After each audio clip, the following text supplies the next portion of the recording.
Finn, before we begin, have you recovered from our last descent?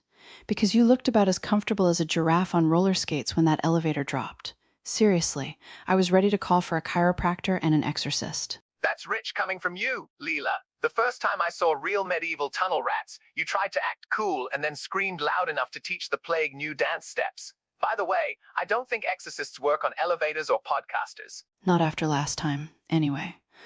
Although, judging by the amount of noise you made when we found the Roman bathhouse, I half expected Julius Caesar himself to come yell, "Keep it down! You too! Some of us are trying to conquer Gaul in peace." What can I say? There's just something about slippery marble and gladiator graffiti that brings out my inner drama queen. But honestly, didn't the Georgian ballroom give you chills? I've never felt underdressed for a haunting until Lord Tiddlybottom glared at my Nikes. Only you could insult a ghost's sense of fashion, Finn.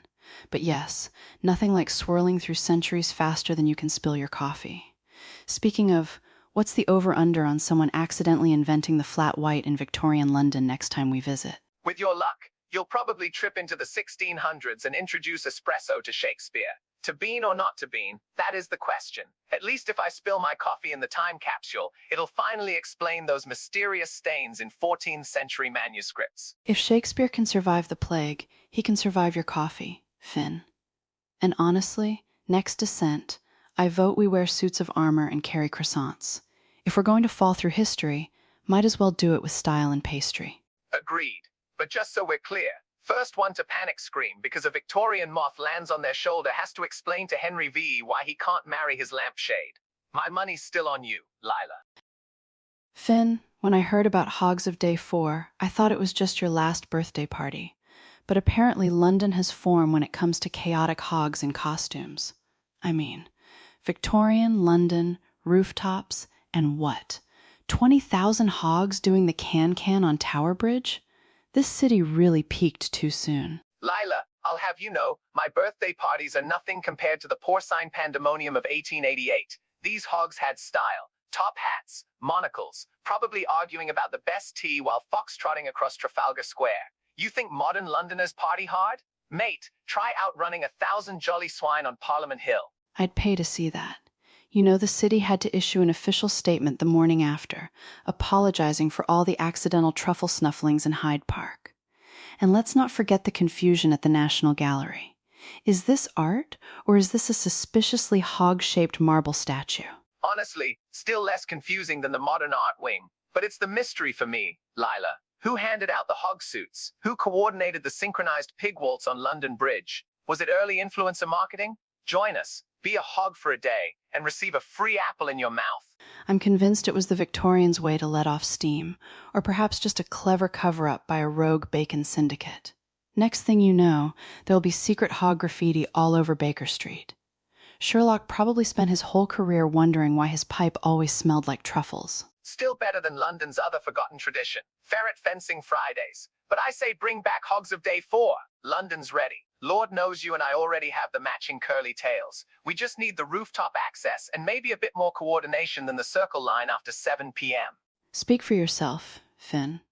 I was born ready for rooftop hog-trotting. Although my last attempt at Trafalgar Square got me chased by a group of performance artists and one very aggressive pigeon.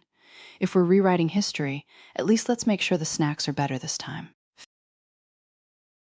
Finn, look at this one. I swear half of Shoreditch is out here with giant porky noses on sticks. Someone's Nan is in the background clutching her pearls like she just saw Elvis ride by on a Segway. Honestly, Lila, these hog masks are so realistic the Pork Butchers Union is threatening legal action for identity theft. Who even printed these? MI6? Or is this just standard London birthday party weirdness? One night of the hog. Only London would turn a medieval farm animal into a Banksy-level social movement.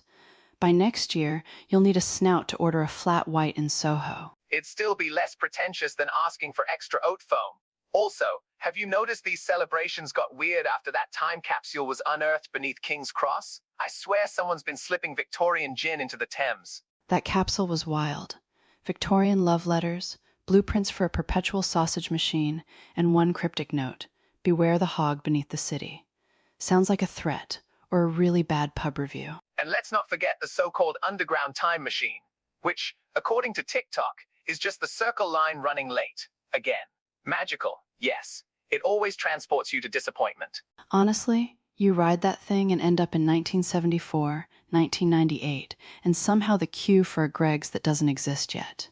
If that's not time travel, what is? Next year, for one night of the hog, let's just put on the masks, step onto the tube, and see if we can accidentally invent disco. At very least, we'll frighten some tourists and maybe a few rats. Agreed. If a cardboard pig face is London's answer to time capsules, at least we're making history in style. And if you see anyone walking backwards through Piccadilly, it's just me trying to reset the timeline. Anything's better than living in a city where a sausage diagram counts as ancient wisdom. Hey, Lila, please. In this city, a sausage diagram is basically the Rosetta Stone. And on that note, let's sign off before My Six recruits us for their undercover pork division.